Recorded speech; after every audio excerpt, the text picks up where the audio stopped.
Yeah. You need to make a CD, graduation songs. Okay. There you go. I'll be looking for that one, Stacia. I'm getting on it right now. No. Well, you've done. How many years did you say you've done this? So, yeah, I probably have 13 songs. There you go. See, at least, and you just have to master them. There you go. There you go. Sweet. I want to mention some of your awards. First of all, nominated for 11 Detroit Music Awards. Really? I Yeah. had no idea. Yeah. Really? Wow. I don't have how. Let's see. You got your finalist in the Kerrville Folk Festival, selected by Peter Yarrow. Pretty cool. Yeah, that was of Peter, cool. Paul, and Mary. Yeah, I went to Texas for that. Yeah. What year was that? Just a few years ago? Or? 2002, maybe. Oh, okay. Or two. Okay. That's a big festival. So it is. To say to put that on your name, to say you're a finalist. That's pretty good. Pretty good, because there's Not a lot bad. of people that go for that. So kudos to you on that. You got first place in the blues category, Face the Blues from Ruby Blues Unisong International Song Contest. Yep. Another good one. And this is cool. You performed at the Super Bowl for the NFL owners and players when they were here, which was Super Bowl 40, I believe it was. So, yeah. How did you get that gig? That was a Detroit women gig. Ah, okay. So, very cool. yeah, Prime Sports. Yes, good. Yeah, there's been a few really good stellar moments. I think probably not on there at all. Probably my favorite moment, though, was Ottawa Blues Festival, and he's passed away now, is Solomon Burke. Oh, yeah. Got on stage with them and sang one of his songs. Oh. So he, the road manager to our group went and talked to his people, and he said, oh, we cover one of your songs. And he said, really? Well, maybe you guys should, come up when I do my set. And so I just happened to be the lead singer on that particular song. None of Us Are Free. Mm-hmm. And so I got to do a duet with them. It was awesome. Slightly intimidating, but it's really cool. Really very cool. Yeah, very good. Very good.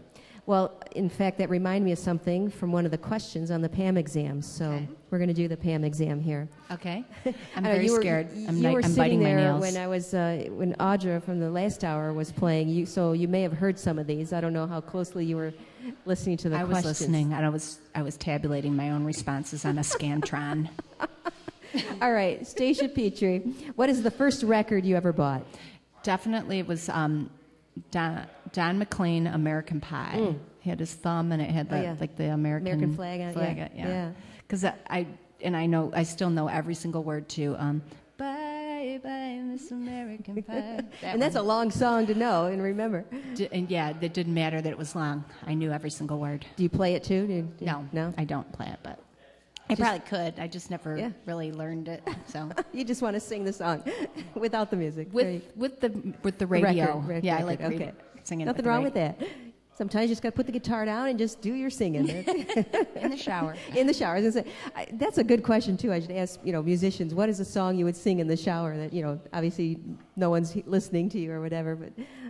I usually what I'm working on, because what happens is your melody, I think, too, if I can change a melody if I'm not playing the guitar with it. Oh. Because I'm so limited by my guitar playing. Mm-hmm. So a lot of times if I have some good words to a song that I'm working on, then I try to sing it a cappella in the shower when your brain's not so, you sort of free your left brain. Oh, yeah, okay. Your logical brain goes to sleep when you're in the shower. That's why people have those creative aha moments. When you're doing something repetitive that doesn't require too much of your attention, like driving or washing dishes or knitting. That's another one of them that a lot of people do, not really. But so it's really a good, a lot of times when I'm writing a song, I'll go and fold clothes or something if I kind of get stuck on something. I have enough tasks to do around the house. Yeah, for sure. All right. What is the first concert you attended? Elton John. Can you believe it? Yeah, Good one. We were in Tier C, which was just nosebleed, and I went with my mom. It was really fun. I went with my mom. Yeah, she was like, Well, I really wanted to go to the concert, so it was sort of like a compromise because she didn't want me to go with my friends because I was probably 12 or 13 maybe. Oh, wow. That's good. So she said, Elton John, I was all about Goodbye Yellowbrick Road. And good. See, she made it sound like she really didn't want you to go with her friends because she really wanted to go to the Elton John concert. That's probably what it was.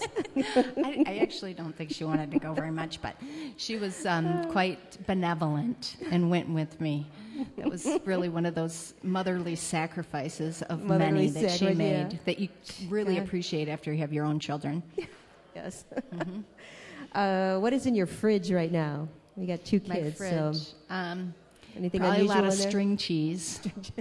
I'm a cheese nut. Good snack for the kids. And good for the kids, yeah. And, just actually, I'm a vegetarian, so I eat a lot of like tofu, and my husband tries not to even look at it. It scares him. But just the norm, probably try to have the kids eat a lot of fruits and vegetables, but they like candy. What is your favorite non-music pastime? I really like just hanging out with the kids or going for a walk with the whole family, and we have a little dog, and we just kind of hang out on the back porch when the weather's nice. So some good moments there. And reading, I'm just really would read 10 hours a day if I could. Oh, really? I love to read. Yeah. I have what no kind time. of mysteries or fiction, nonfiction? No, I don't read any fiction. That's kind of weird. I like to read like Time, Newsweek. I like to read. I like biographies a lot. Like I'll read a lot. I could just devour a really good biography. Yeah. When you're reading, does that inspire any of your music writing? It does a lot. I like to read about different singer-songwriters or just people in general that have kind of overcome in just about any biography that you read. People have overcome some kind of obstacle or obstacles. Yeah. Most people haven't had a real, smooth life. Oh, yeah. There's always something, yeah. Especially creative types, that a lot of them have their issues. So it's fun to read about that, see how people deal with life in general.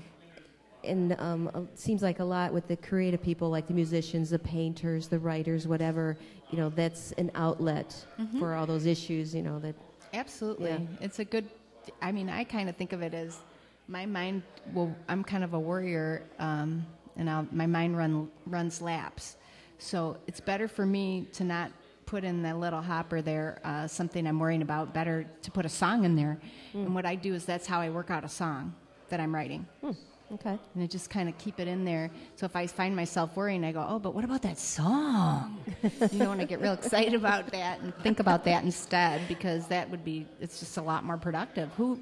How productive is worrying? Solving the world's problems. Might as well never make works. something constructive out of it and put it to music. There you go. It makes sense. Makes a lot of sense to me. There you go. What is the last song you downloaded? Probably something for my Spanish classes, because I teach Spanish, and I love a lot, like Juanes, and there's a lot of artists that I really like, and we do music every day in my class, so it's like... Teaching Spanish through music? Yeah, what I do is I play the same song for 3 weeks, and then they really learn it and know it. So some of them are traditional, some of them are less traditional.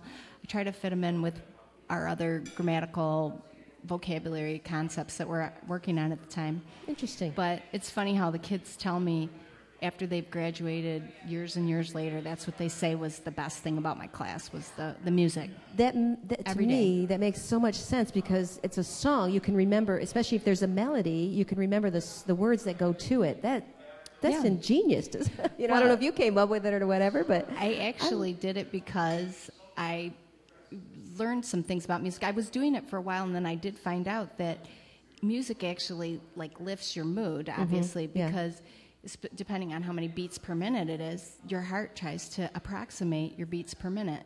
So if you have something that's sort of peppy, you get a bunch of high schoolers that just got out of bed 5 minutes ago and their hair's all looking scary.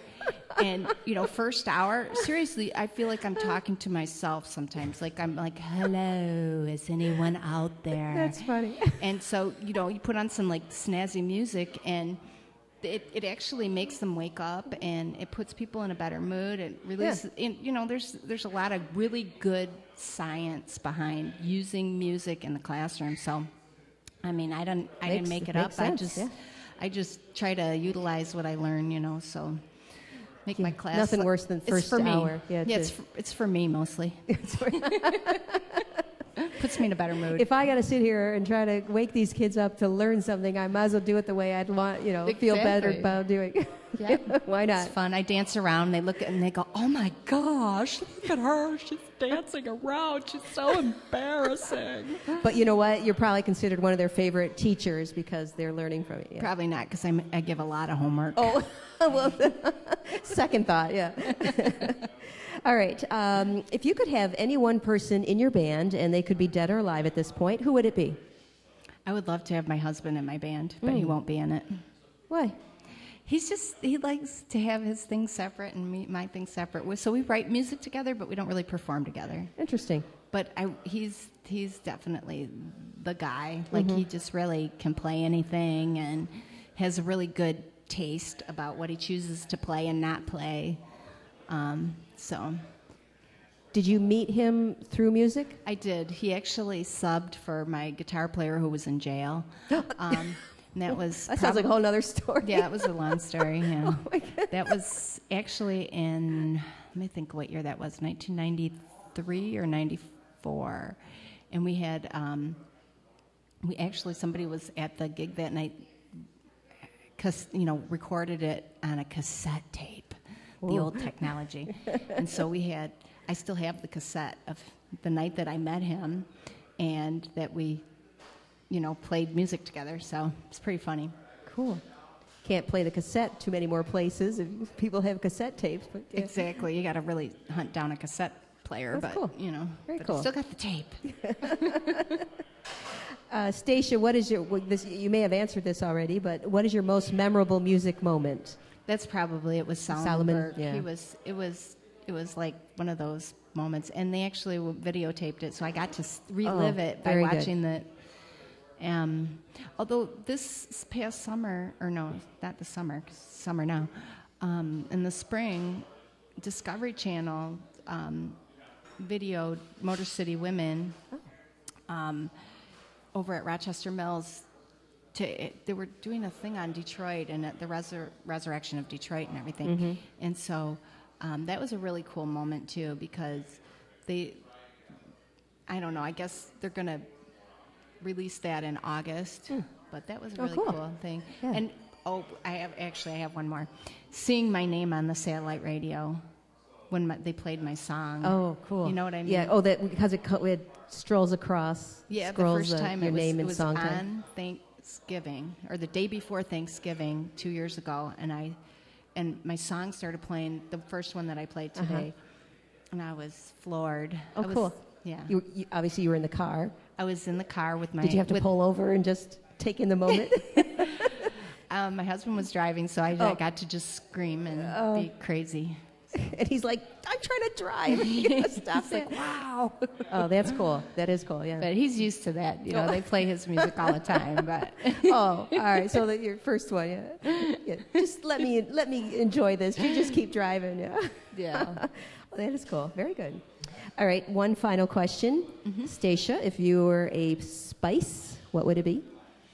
Well, I know that Audra said cinnamon, and that would have been the exact same thing I would have said too. So I don't know. I'm just the cinnamon girl. I don't know. It just seems like That works. Cinnamon girl. Or dill, which are not alike at all, and you would never mix them.